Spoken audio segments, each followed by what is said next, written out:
मैं विकास एक बार फिर से हाजिर हूँ आपके लिए। जैसा कि अपने भौतिक विज्ञान की अपने चैनल पर सीरीज चल रही है और उसमें अभी तक हम लोगों ने मापन, गति, बल आदि टॉपिक को पढ़ा है। उसी में यांत्रिकी में आगे बढ़ते हुए हम लोग आज कार, ऊर्जा और शक्ति का अध्ययन करेंगे और इनके टॉपिक को समझेंगे। तो चलिए शुरू करते हैं आज का टॉपिक कार।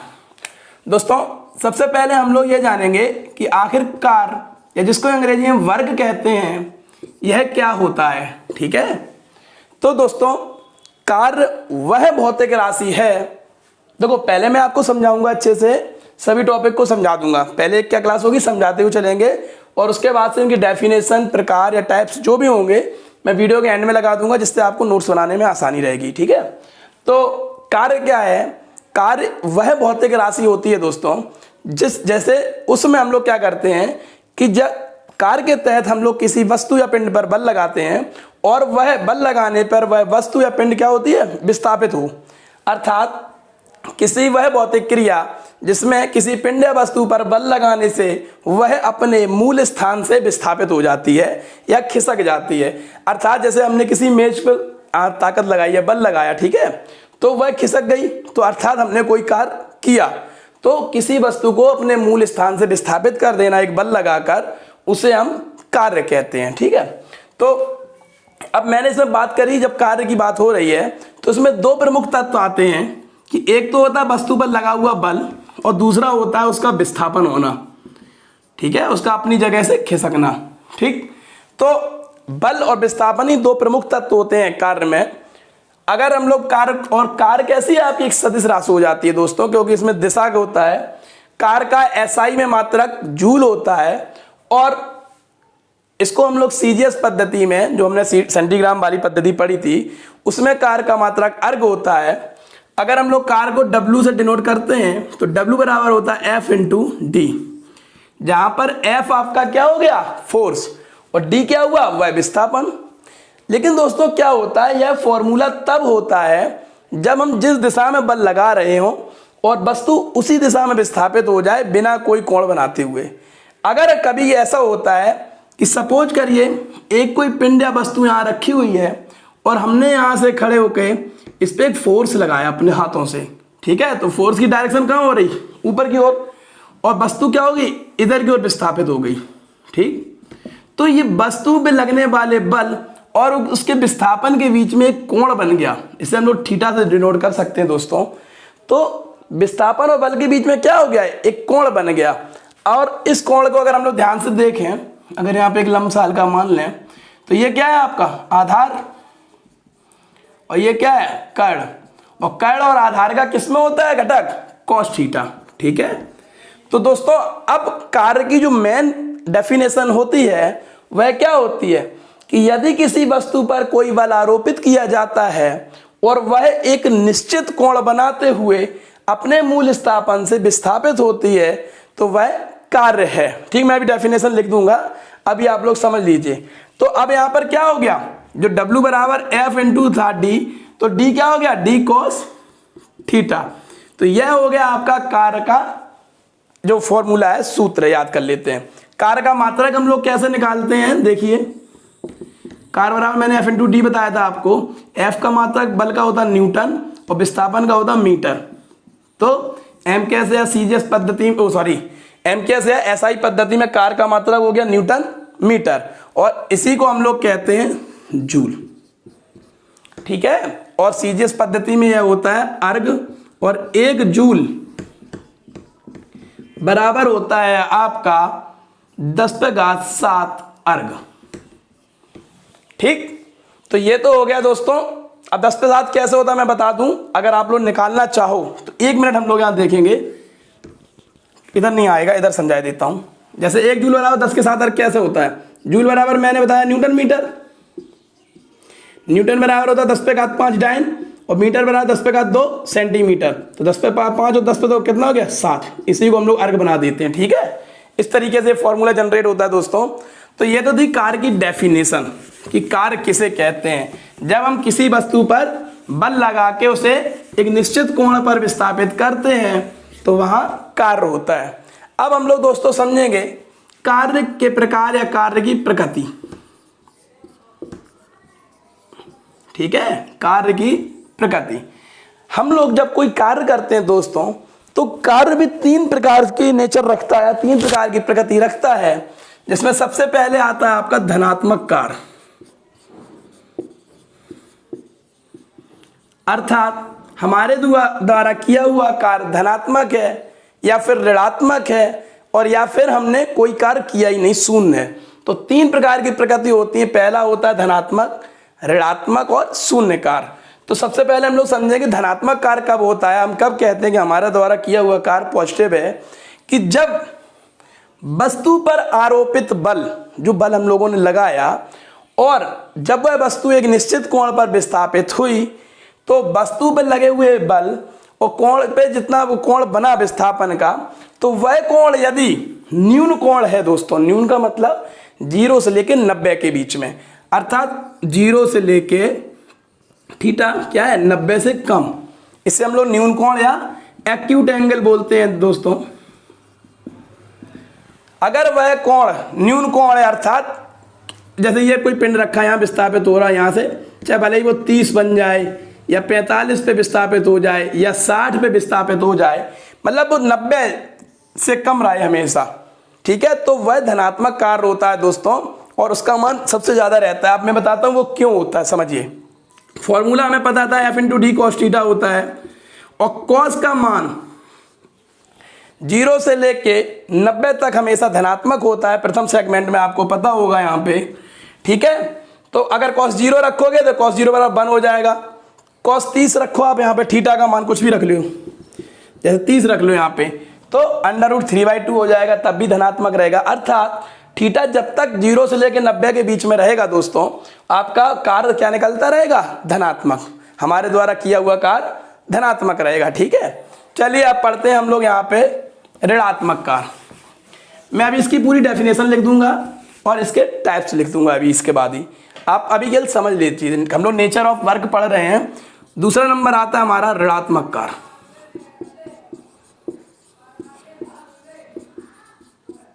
कब हमारे द्वारा किया हुआ कार्य ऋणात्मक हो जाता है, उसका मान ऋणात्मक आता है। इसको कैसे समझेंगे दोस्तों, कि जब थीटा का मान अर्थात बल और विस्थापन के बीच के कोण का मान आपका 90 से ऊपर हो जाए और 120 तक रहे, अर्थात ये 90 रहता है, कोण कहीं यहाँ बन रहा हो, चाहे ऐसा बने चाहे ऐसा बने, या फिर 180 हो जाए यहाँ पे, ठीक है। विस्थापन वो ये D और बल ऐसा लग रहा हो, कहीं यहाँ F लग रहा हो या यहाँ F लग रहा हो, और ये कोण क्या हो रहा हो आपका अधिक कोण बन रहा हो, ऑब्ट्यूज एंगल बन रहा हो, अर्थात जो थीटा है वो आपका 90 से तो ज़्यादा है और लेस देन और इक्वल टू है 180, तो वहाँ पे कार्य आपका ऋणात्मक हो जाएगा, क्योंकि cos थीटा का मान द्वितीय सेगमेंट में ऋणात्मक होता है दोस्तों।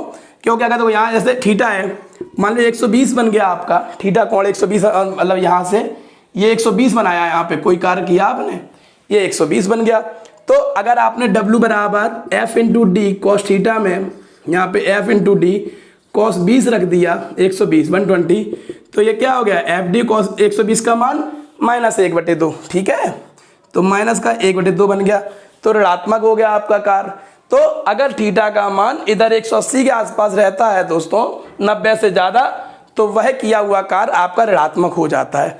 अब दैनिक जीवन में इसका उदाहरण हम लोग कैसे बताएंगे, कि आप एक इमेज करिए कि आपने एक पत्थर हवा में फेंका, ठीक, आपके द्वारा कार्य किया गया, पत्थर फेंका गया बल लगा के, बल की दिशा विस्थापन हो रहा ऊपर, लेकिन पृथ्वी के द्वारा एक गुरुत्व कोण, अर्थात सपोज करिए ये आपने बॉल फेंकी, तो बॉल का विस्थापन तो हो रहा ऊपर इस बॉल का, लेकिन गुरुत्व बल कहाँ लग रहा, नीचे, ठीक है, अपोजिट में, यानी इसकी गति का विरोध भी करेगा।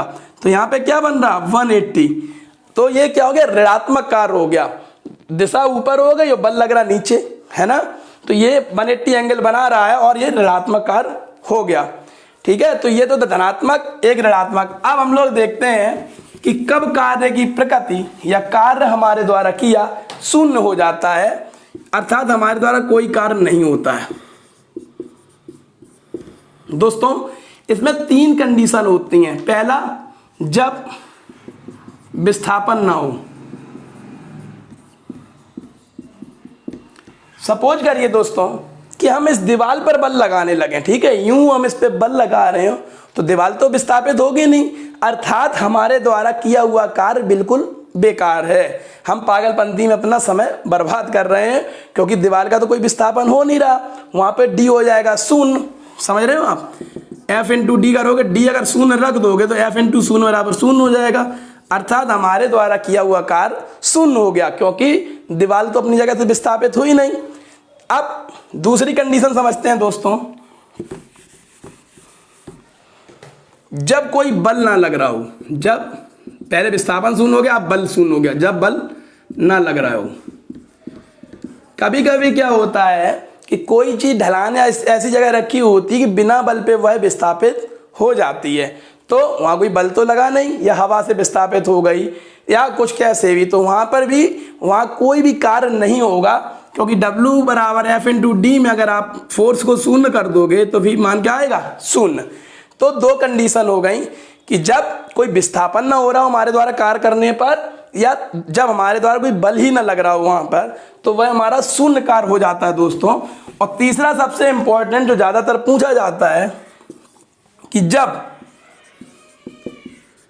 बल तथा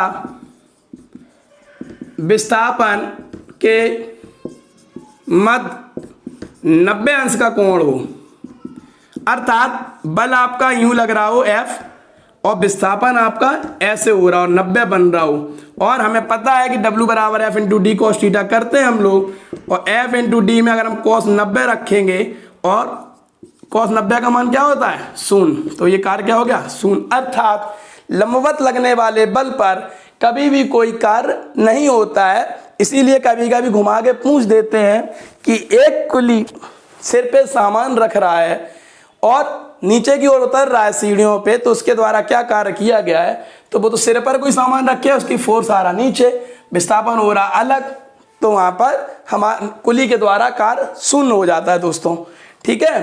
तो ये तो था हमारा कार्य, जिसमें मैंने आपको कार्य की डेफिनेशन बताई है। मैं एक बार फिर से रिपीट कर दे रहा हूं कि जब किसी वस्तु पर बल लगाकर हम उसे वहां से विस्थापित कर देते हैं, उसे हम कार्य कहते हैं एक निश्चित कोण पर, ठीक है। कार्य हमारा 3 प्रकार का होता है, धनात्मक, ऋणात्मक और शून्य कार्य। कार्य का मात्रक जूल होता है, इसे हम न्यूटन मीटर भी कहते हैं, और 1 जूल बराबर 10⁷ अर्ग होता है, जैसे सीजीएस पद्धति में कहते हैं दोस्तों, ठीक है। कभी कभी आप ऊर्जा में बता दूंगा अभी एक चीज और है। तो चलिए मैं आपको कार्य की डेफिनेशन लिखे दे रहा हूं, आप लोग इसको नोट कर लीजिए अच्छे से, और टाइप भी लिखे दे रहा हूं, ठीक है। 1 मिनट के लिए हम लोग रुकेंगे।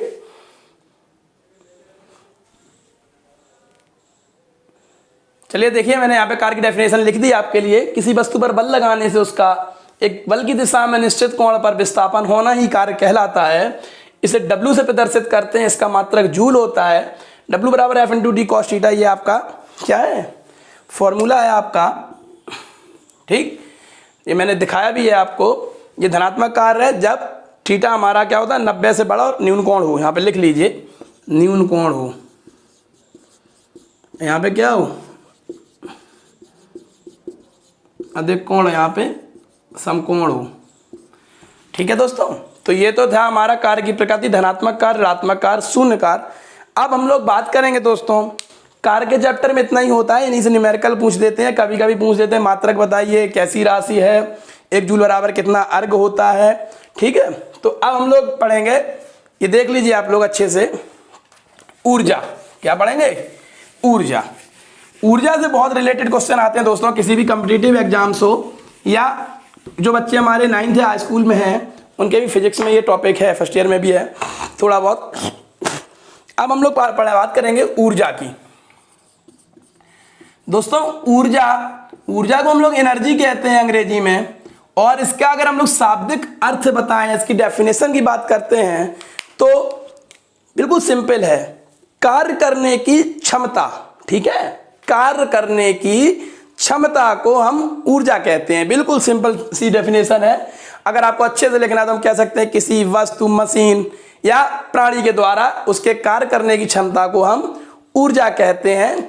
इसका भी मात्रक जूल ही होता है दोस्तों, और साइंटिफिक में उसमें सीजीएस में उसे हम अर्ग से कहते हैं, ठीक है। तो ऊर्जा की परिभाषा क्या हो गई, आप लिखना चाहें तो छोटा लिख दें, मैं बाद में भी इसे अच्छे से लिख दूंगा।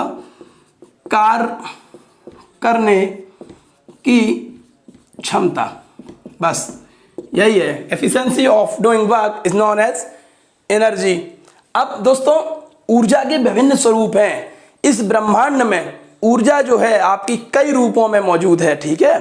तो इसके कौन कौन से निम्न रूप हैं मैं लिखे दे रहा हूं, जिसमें प्रमुख रूप सबसे पहले हम लोग बात करते हैं तो हम लोग करते हैं यांत्रिक ऊर्जा की,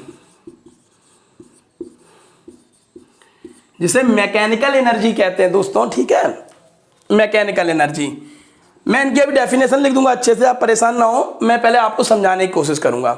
यांत्रिक ऊर्जा क्या होता है दोस्तों, किसी पिंड द्वारा, ठीक है, उसकी गति के कारण, जिसे हम लोग गतिज ऊर्जा कहते हैं, और उसकी स्थिति के कारण, जिसे हम लोग स्थितिज ऊर्जा कहते हैं, के कारण कार्य करने की क्षमता को हम यांत्रिक ऊर्जा कहते हैं। अर्थात यांत्रिक ऊर्जा हमारा गतिज और स्थितिज ऊर्जा का संयुक्त रूप होता है, ठीक है। अभी मैं आप लोगों को पढ़ाऊंगा, मैंने क्या होता है इसमें, एक गतिज ऊर्जा, डेफिनेशन लिखूंगा अच्छे से, आप लोग परेशान ना हो। स्थितिज ऊर्जा समझ लें। गतिज ऊर्जा की बात आई तो थोड़ा सा बात करेंगे दोस्तों। किसी वस्तु की गति के कारण कार्य करने की क्षमता को हम गतिज ऊर्जा कहते हैं, और इसको अंग्रेजी में हम लोग काइनेटिक एनर्जी या डायनेमिक एनर्जी भी बोलते हैं, इसलिए इसे के से डिनोट करते हैं, ठीक है। काइनेटिक एनर्जी क्या होता है दोस्तों, इसका एक फॉर्मूला होता है के बराबर, या के ई लिख देते हैं कुछ लोग, काइनेटिक एनर्जी 1/2 mv², वेयर, या जहां पर m आपका द्रव्यमान है वस्तु का और v उसकी चाल है।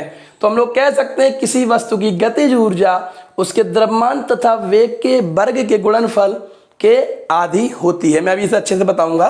और स्थितिज ऊर्जा की बात करें दोस्तों, कि किसी वस्तु की विशेष स्थिति या संरचना के कारण उसमें संचित ऊर्जा को हम लोग स्थितिज ऊर्जा कहते हैं। अब यहाँ mg क्या है, यहाँ पर ये आपका गुरुत्व बल होता है बराबर mg, ठीक है।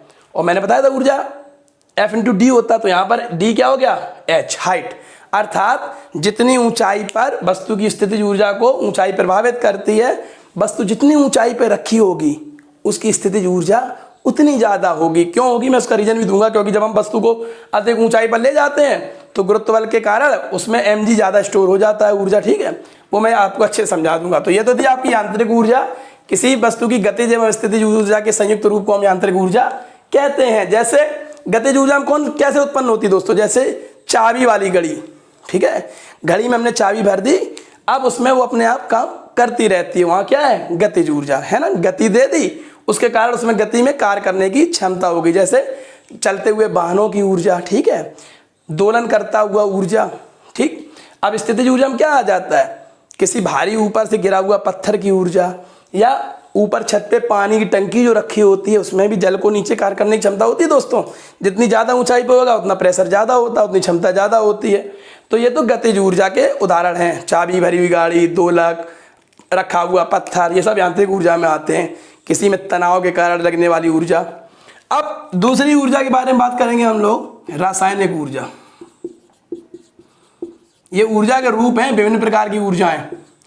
रासायनिक ऊर्जा किसे कहते हैं दोस्तों, कि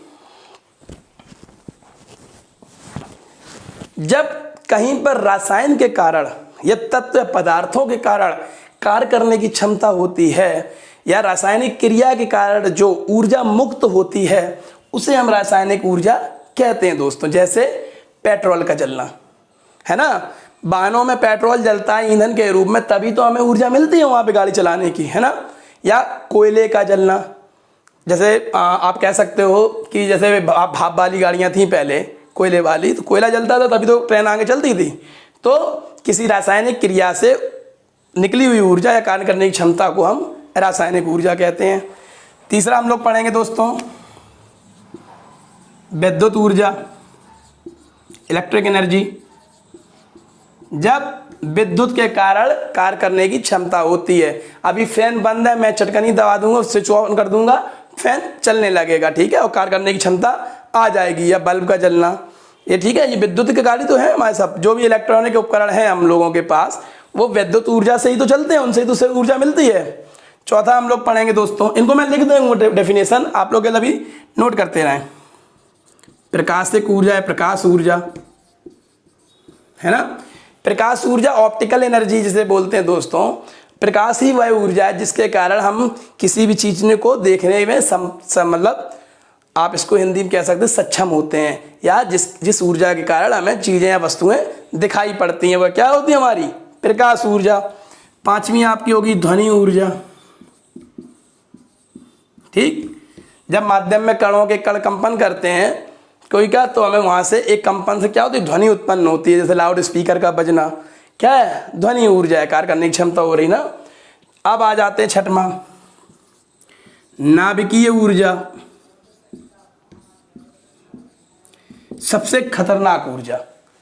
जो आज का माहौल है, हम लोग बात करें अगर नाभिकीय ऊर्जा की दोस्तों, तो किसी रेडियो एक्टिव या रेडियोधर्मी तत्व के संलयन या विघटन होने से जो एनर्जी उत्पन्न होती है उसे हम लोग नाभिकीय ऊर्जा कहते हैं दोस्तों। और ये सबसे खतरनाक ऊर्जा है, जैसे परमाणु बम का होना नाभिकीय विखंडन पे कार्य करता है ना, और हाइड्रोजन बम का होना नाभिकीय संलयन पे काम करता है दोस्तों। और रेडियो एक्टिव पदार्थ कौन से होते हैं, जैसे यूरेनियम हुआ, थोरियम है आपका, ये सब क्या एक ऊर्जा को उत्सर्जित करते रहते हैं। ठीक है, वो नाभिकीय ऊर्जा होता है। ऊष्मीय ऊर्जा, जिसके कारण हमें गर्म होना है ठंडा होने का एहसास होता है, वह क्या है आपकी ऊष्मीय ऊर्जा। जैसे प्रेस को गर्म कर दिया, हम लोग प्रेस कर सकते हैं ऊष्मीय ऊर्जा के कारण। ठीक है, ठंडा या गर्म का एहसास होता रहता है आपका। और कौन कौन सी ऊर्जाएं हैं, आप लोग थोड़ा सोचेंगे, दिमाग लगाएंगे एक बार। यांत्रिक ऊर्जा हो गई, रासायनिक ऊर्जा हो गई, विद्युत ऊर्जा हो गई, चुंबकत्व ऊर्जा जैसे चुंबकीय ऊर्जा कहते हैं हम लोग। चुंबक का गुण क्या होता है, लोहे को अपनी ओर आकर्षित करता है, तो उसे कार्य करने की क्षमता हो है वह क्या कहलाती है, वह चुंबकीय ऊर्जा। ठीक है दोस्तों। और सबसे इंपॉर्टेंट जो आज की दुनिया में चल रही है, सौर ऊर्जा। सौर ऊर्जा से कितने हम लोग देख रहे हैं काम हो रहे हैं। सोलर कुकर है, सोलर पैनल है, जिससे विद्युत बनाई जा रही है, मशीनें चल रही हैं, कारखाने चल रही हैं। सूर्य की ऊर्जा है ना, क्योंकि सूर्य हमारी पृथ्वी का ऊर्जा का सबसे बड़ा स्रोत है दोस्तों। ठीक है, तो सौर ऊर्जा, तो ये सब आपकी ऊर्जाओं के रूप हैं जिनके कार्य करने की क्षमता को हम ऊर्जा कहते हैं। इसका भी मात्रक जूल होता है दोस्तों। ठीक है, और ये विभिन्न प्रकार की ऊर्जाएं हैं, यांत्रिक ऊर्जा, रासायनिक ऊर्जा, विद्युत ऊर्जा, प्रकाश ऊर्जा, चुंबकीय ऊर्जा, सौर ऊर्जा, ऊष्मीय ऊर्जा, नाभिकीय ऊर्जा, ध्वनि ऊर्जा और गतिज एवं स्थितिज ऊर्जा। ठीक है, अब मैं भी इनके नोट से लगा दूंगा। अभी हम लोग थोड़ा सा बात करेंगे दोस्तों गति ऊर्जा। समझ लेंगे आप लोग अच्छे से गतिज ऊर्जा किसे कहते हैं।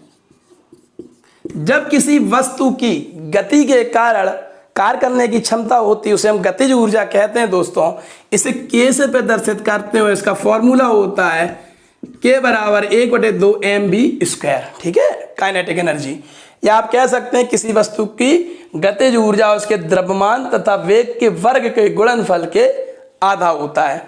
ठीक, अब इनसे रिलेटेड कभी कभी क्वेश्चन बहुत आते हैं दोस्तों। जैसे यदि किसी वस्तु का द्रव्यमान हम दोगुना कर दें तो उसकी गतिज ऊर्जा क्या होगी। ठीक है, तो आप लोग नोटिस कर लें, जब भी द्रव्यमान में छेड़छाड़ होगा m में, यहाँ कोई वर्ग तो है नहीं, अगर इसे 2m कर देंगे तो ये भी दोगुना हो जाएगा, 4m कर देंगे तो 4 गुना हो जाएगा। मतलब जितना द्रव्यमान छेड़छाड़ करोगे आपकी गतिज ऊर्जा भी उतनी ही हो जाएगी।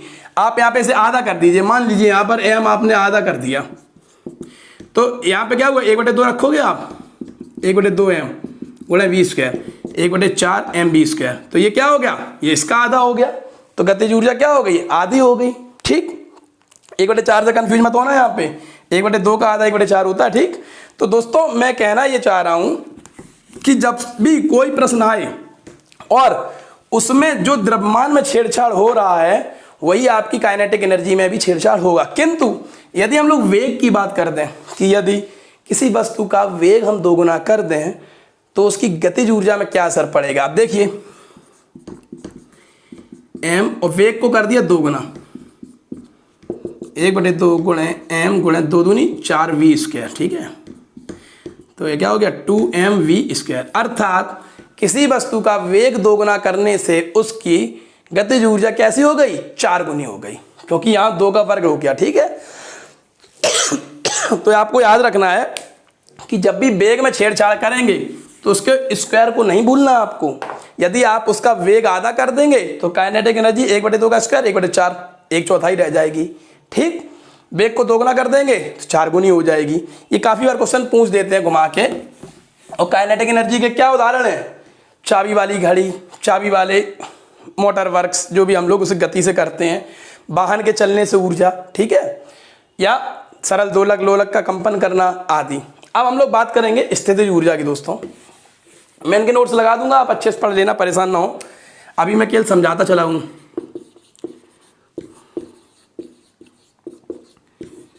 स्थितिज ऊर्जा इसे पोटेंशियल एनर्जी अंग्रेजी में कहते हैं, इसलिए इसको P से प्रदर्शित करते हैं दोस्तों। ठीक है, क्या होता है, किसी वस्तु की एक विशेष स्थिति कि वो कहाँ रखी है या विशेष संरचना कारण उसमें एक ऊर्जा संचित रहती है दोस्तों, उसे हम स्थितिज ऊर्जा कहते हैं। जैसे आप सपोज मान लीजिए कि आपने एक पानी की टंकी 4 मंजिल पे रखी हुई है और वही एक पानी टंकी उतना ही जल भरा हुआ 10 मंजिल पे है, तो किसका वेग ज़्यादा होगा, किसमें कार्य करने की क्षमता होगी ज़्यादा, है ना, क्योंकि उसमें ऊर्जा ज़्यादा है वहाँ पर। ठीक है, या कोई एक पत्थर आपने लिया, आपने एक भारी पत्थर लिया, एक छोटा सा पत्थर लिया और दोनों को 4 मंजिल से कहीं एक मिट्टी पर फेंका, तो क्या होगा, भारी वाला पत्थर ज़्यादा अंदर तक घुस जाएगा और ये यहाँ पर छोटा वाला थोड़ा सा लुढ़क जाएगा, उसको उतना ही यहाँ पर असर नहीं करेगा, क्योंकि इस पर ऊर्जा ज़्यादा संचित है। और जो पोटेंशियल एनर्जी होती है इसका फॉर्मूला होता है mgh। mg होता है यहाँ पे बल या गुरुत्व बल में बदल जाता है, इसलिए mg हो जाता है m a की जगह, और d यहाँ पे ऊंचाई से रिलेटेड हो जाती है, दूरी जो, ठीक है, ऊपर से विस्थापित होती है। तो ये तो थी आपकी स्थितिज ऊर्जा, पानी भरी हुई टंकी, ऊपर से फेंक गिरा हुआ पत्थर आदि इसके उदाहरण हैं दोस्तों। अब दोस्तों हम लोग ऊर्जा में ही सबसे एक और इम्पोर्टेंट टॉपिक की बात करेंगे, इसका नाम है ऊर्जा संरक्षण का नियम। ऊर्जा संरक्षण के नियम की बात करें दोस्तों, इसे अंग्रेजी में बोलते हैं law of conservation of energy. ठीक है, law of conservation of energy, ऊर्जा संरक्षण का नियम। दोस्तों यह क्या बताया गया है ऊर्जा संरक्षण के नियम में, कि इस ब्रह्मांड में कोई भी ऊर्जा ना तो कभी समाप्त होती है और ना ही वह कभी उत्पन्न होती है। क्या होता है उसका, देखो, ना उसका अंत है ना ही उसका उद्गम है, बल्कि वह एक रूप से दूसरे रूप में परिवर्तित होती रहती है, स्थानांतरित होती रहती है। अर्थात वही विद्युत ऊर्जा रासायनिक ऊर्जा बनती है, वही एक रासायनिक ऊर्जा आपकी यांत्रिक ऊर्जा बन जाए दोस्तों, तो उनका रूप का परिवर्तन होता रहता है। ऊर्जा संरक्षण कहता है ऊर्जा ना तो ह्रास होती है ना ही पैदा होती है, बल्कि वह रूप बदलती रहती है, उसका स्थानांतरण या रूपांतरण होता रहता है। जैसे एग्जाम्पल लेंगे हम लोग, जैसे मान लो हमने बल्ब का जलना लिया, ठीक है दोस्तों, चटकनी दवाई, बल्ब जला, अर्थात हमने उसको वैद्युत ऊर्जा दी। क्या दी, वैद्युत ऊर्जा, किंतु वो प्रकाश देने लगा, अर्थात वह प्रकाश ऊर्जा में उसका सब बदल गया। थोड़ी देर गर्म हुआ तो वह ऊष्मीय ऊर्जा भी देने लगा। तो इस प्रकार 3 ऊर्जा का परिवर्तन हुआ, वैद्युत ऊर्जा, प्रकाश ऊर्जा बनी, प्रकाश ऊर्जा के साथ साथ ऊष्मीय ऊर्जा भी बनी। लाउड स्पीकर का बजना, हमने चटकनी दवाई, विद्युत ऊर्जा से लाउड स्पीकर में करंट दिया और बच के वह ध्वनि ऊर्जा देने लगा कंपन करके। ठीक, कई ऐसे हैं, मैं इनकी पूरी एक टेबल लगा दूंगा, जिसमें जैसे पेट्रोल का जलना, रासायनिक ऊर्जा से वह क्या बन गया, आपका यांत्रिक ऊर्जा बन गया दोस्तों, गति करने लगी मोटरसाइकिल है। और आप देख लीजिए जैसे परमाणु बम है, जो नाप की ऊर्जा है, वह फट के क्या होता है, ऊष्मीय ऊर्जा इतना टेम्परेचर बना देता है कि वहाँ के आसपास की चीज़ें सब विनाश हो जाती हैं। तो मैं ऊर्जा के यहाँ पे अभी रूपांतरित पूरा लगा दूंगा, कौन से में कौन सी ऊर्जा परिवर्तित हो जाती है। ठीक है, अब ये तो था लॉ ऑफ कंजर्वेशन। एक चीज़ और थी, सन 1905 में अल्बर्ट आइंस्टीन ने बताया कि किसी वस्तु की एनर्जी उसके द्रव्यमान तथा निर्वात में प्रकाश की चाल के वर्ग के गुणनफल के बराबर होता है, जिसे हम लोग सापेक्षता का सिद्धांत कहते हैं दोस्तों। और ये किसके द्वारा दिया गया था, आइंस्टीन, अल्बर्ट आइंस्टीन। सन 1905 में उन्होंने इसके बारे में परिकल्पना की थी और 1916 में इसको प्रतिपादित किया था। E = mc स्क्वायर जिसे सापेक्षता का सिद्धांत कहते हैं, उन्होंने बताया कि ब्रह्मांड की किसी भी वस्तु जिसमें द्रव्यमान होता है या गुरुत्वाकर्षण बल होता है, उसका द्रव्यमान के प्रकाश के वर्ग के गुणनफल के बराबर उसमें ऊर्जा संचित रहती है। और यह नियम ने एक आधुनिक भौतिक विज्ञान के नियम में एक खलबली मचा दी थी। उन्होंने बताया था कि ब्रह्मांड में किसी भी वस्तु आदि के भार के कारण उसके समय जगह जगह के स्थान पर बदलते रहते हैं दोस्तों, ठीक है। E बराबर mc स्क्वायर अल्बर्ट आइंस्टीन के द्वारा दिया गया, इसको सापेक्षता का सिद्धांत कहते हैं। हालांकि उनको इसके लिए नोबेल पुरस्कार नहीं मिला, उनको फोटोन सिद्धांत था जो प्रकाशिक वाला, उसके लिए मिला था उनके। लेकिन ये भी बहुत इंपॉर्टेंट टॉपिक है, आप लोग याद करेंगे। E बराबर mc स्क्वायर आइंस्टीन के द्वारा ऊर्जा का रूप दिया गया दोस्तों, मैं बाद में लिख दूंगा। चलिए अब बात करते हैं दोस्तों आज के लास्ट टॉपिक। अभी मैं इसमें क्या स्थितिज ऊर्जा गतिज ऊर्जा के अंतर लिख दूंगा, आपको ऊर्जा शक्ति के अंतर लिख दूंगा। पहले अभी समझा रहा हूं केवल, ठीक है। शक्ति पावर क्या कहते हैं अंग्रेजी में दोस्तों, समझेंगे हम लोग शक्ति क्या होता है। वहां मैंने बताया था कि कार्य करने की क्षमता को ऊर्जा कहा जाता है और कार्य करने की दर, यहां देखेंगे कार्य करने की दर को शक्ति कहते हैं, बस सिंपल है। अर्थात एक व्यक्ति किसी समय में कितना कार्य कर सकता है वह उसकी शक्ति कहलाती है दोस्तों, ठीक है।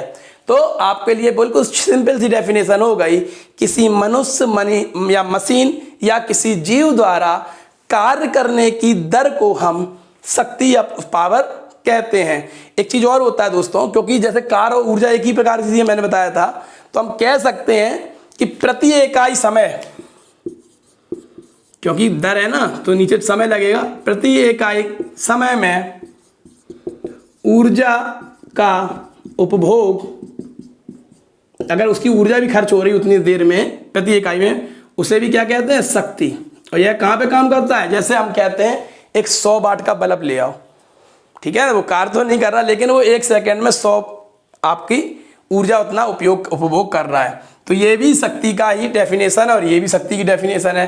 कार्य करने की दर को शक्ति कहते हैं, या एक इकाई समय में ऊर्जा को उपभोग करने की दर को हम शक्ति कहते हैं। इसका मात्रक वाट होता है दोस्तों, क्या होता है वाट, ठीक है। और फॉर्मूला इसका बनाना होता है, तो पावर बराबर मैंने क्या किया, कार्य करने की दर यानी वर्ग बटे टी, तो P बराबर वर्ग का क्या हुआ आपका जूल था और प्रति सेकेंड, तो इसका एक फॉर्मूला ये भी हो गया कि जूल प्रति सेकेंड या वॉट भी इसको कहते हैं दोस्तों, ठीक है। एक फॉर्मूला और रह गया था, आप लोग सीखेंगे, एक कैलोरी बराबर भी बहुत बात होती है, आपने देखा होगा कि इतनी कैलोरी ऊर्जा आपको व्यय करनी है, तो एक कैलोरी बराबर होता है 4.184 जूल। ये भी याद रखना है आपको, ऊर्जा में था मुझसे छूट गया था। यहाँ पे आते हैं वाट और शक्ति की जब बात करते हैं हम लोग दोस्तों, तो सबसे इंपॉर्टेंट हो जाता है शक्ति में, और शक्ति का एक मात्रक होता है दोस्तों अश्व शक्ति। एक अश्व शक्ति बराबर होता है आपका 746 वॉट। इसको याद करना है, बहुत इंपॉर्टेंट मात्रक। कभी कभी 1 किलो वाट भी पूछ देते, 1 किलो वाट बराबर क्या होता है 3.6 × 10⁶ वाट, या 1 मेगावाट भी पूछ देते हैं, 1 मेगावाट बराबर 10⁶ वाट या 10 लाख वाट जब भी। तो ये 3-4 मात्रक और हैं शक्ति के, ये भी आपको याद करने हैं। तो कार्य करने की दर को हम शक्ति कहते हैं, हम कह सकते हैं एकांक समय में किया हुआ कार्य भी शक्ति कहलाता है, जैसी डेफिनेशन आप बनाना चाहें, ठीक है दोस्तों। तो ये तो थे मेरे द्वारा समझाए हुए कार्य, ऊर्जा और शक्ति। अभी मैं इनके सभी नोट्स यहाँ पे लगा दूंगा, उससे आप लोगों को कोई प्रॉब्लम नहीं होगी, आराम से नोट्स पढ़ सकते हैं, समझ सकते हैं।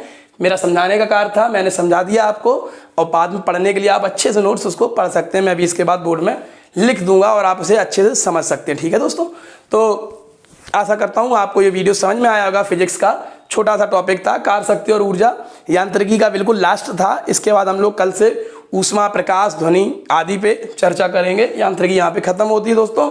और एक और आपसे विनती है कि यदि आपको मेरा पढ़ाया हुआ टॉपिक समझ में आता है, या आप देख ही सकते हैं मेहनत मेरी, तो आप इसको शेयर करें, सब्सक्राइब करें और ज़्यादा से ज़्यादा लाइक एंड कमेंट करें। धन्यवाद। चलिए दोस्तों, देख लेते हैं हम लोग एक बार फिर से ऊर्जा की परिभाषा को। किसी वस्तु, मशीन, मनुष्य अथवा किसी जीव द्वारा कार्य करने की क्षमता को हम लोग ऊर्जा कहते हैं और इसका मात्रक जूल होता है दोस्तों। और यह ऊर्जा एक अदिश राशि होती है क्योंकि इसमें दिशा की जरूरत नहीं होती है। ऊर्जा कई प्रकार की मैंने दी हैं, आप देख लीजिए। यांत्रिक, रासायनिक, ऊष्मीय, विद्युत, नाभिकीय, सौर ऊर्जा, चुंबकीय ऊर्जा, प्रकाश ऊर्जा और ध्वनि ऊर्जा।